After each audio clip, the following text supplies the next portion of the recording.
అమ్మగారు ఇంట్లో ఉన్నప్పుడు వంటింట్లో ఒక విధంగా ఉంటారు, వడ్డించేటప్పుడు ఒక విధంగా ఉంటారు, పూజ చేసేటప్పుడు అమ్మవారు ఇంకో విధంగా ఉంటారు. ఇంట్లో అమ్మగారులందరూ ఈ అన్ని యొక్క రూపాలే అమ్మవారి యొక్క అవతారాలు.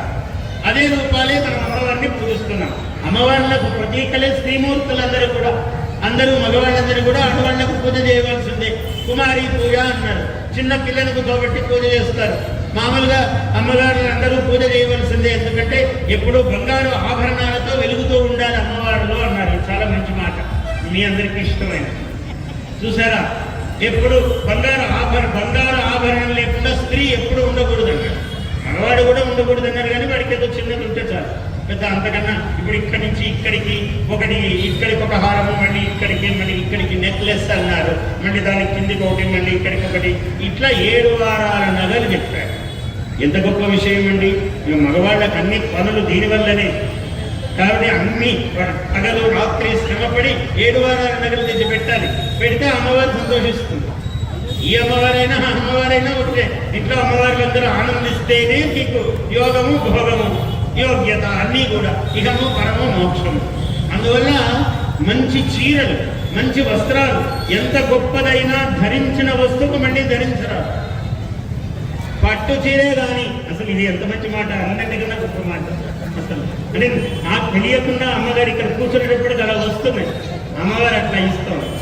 చూసారా, పూటకు కొత్తది ఉండాలి. అంటే వీళ్ళకి పాపం ఇబ్బంది, సమస్యలన్నీ ఇక్కడ, మీకేమో ఆనందం అంతా. చూసారా, అట్లా చెప్పారు. ధర్మశాస్త్రంలో కూడా చెప్పారు. అంటే ఎప్పటికప్పుడు ధవళ వస్త్రం అంటే ఉతికింది కట్టుకోవాలి, స్వచ్ఛమైన వస్త్రమే కట్టుకోవాలి ఎప్పుడు కూడా. ఎప్పుడు ఆభరణాలు ఉండాలి, నిరాభరణముగా కమ్మలు తీసేసి ఉండరాదు. ముక్కు పుడక లేకుండా ఉండరాదు. శాసనం నియమిస్తుంది. ముక్కు పుడక అనేది చాలా గొప్ప ఆభరణం. ఇప్పుడు మనకు బాసర సరస్వతికి, విజయవాడ దుర్గాదేవికి గొప్ప ఆభరణమేది కిరీటము కాదు, ముక్కు పుడక. మెడలో హారాలు కాదు, ముక్కు పుడకే గొప్పది. ఈ ముక్కు పుడక ఏం చేస్తుందంటే శ్వాసక్రియను నియమం చేస్తుంది.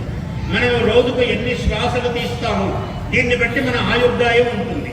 ఈ సుషుమ్నా నాడి అంటారు, వెనక ఉన్నటువంటి వెన్నుపాము మనం తెలుగులో. దీన్ని ఈ 3 నాడులు ఉంటాయి. ఈ 3 నాడుల్లో ఒకటి ఇడ, పింగళ, సుషుమ్న అంటారు మధ్యలో. ఈ నాడీ మండలమే 72,000 నాడులు మన శరీరంలో నడుపుతాయి. ఈ 3 కలిపి వీటినే సంగీతంలో 72,000 మేళకర్తలు అన్నారు. 72 మేళకర్త రాగాలు అన్నారు. రాగం ఎక్కడి నుంచి ఇక్కడి నుంచి పలకాలి. శబ్దము కూడా అంతే, మాట్లాడుతుంటే ఇక్కడి నుంచి పలుకుతున్నది అమ్మవారిని. కాబట్టి కుండలిని శక్తి, కుండలిని మేలుకుంటే బ్రహ్మజ్ఞానం అన్నారు. ఆ బ్రహ్మజ్ఞానం రావడానికి మానవ జన్మ 84 లక్షల జీవరాశులు దాకా వచ్చాము ఈ జన్మ ఎత్తడానికి. 84 లక్షలు. మన వాళ్ళు ఎంత కరెక్ట్గా లెక్క వేశారో చూడండి సరిగ్గా. 84 లక్షలు అంటే అందులో పిల్లి, బల్లి, నల్లి, ఇంకా చెప్పలేని పేర్లు, చాలా జుగుప్సాకరమైన జన్మలన్నీ ఎత్తాం.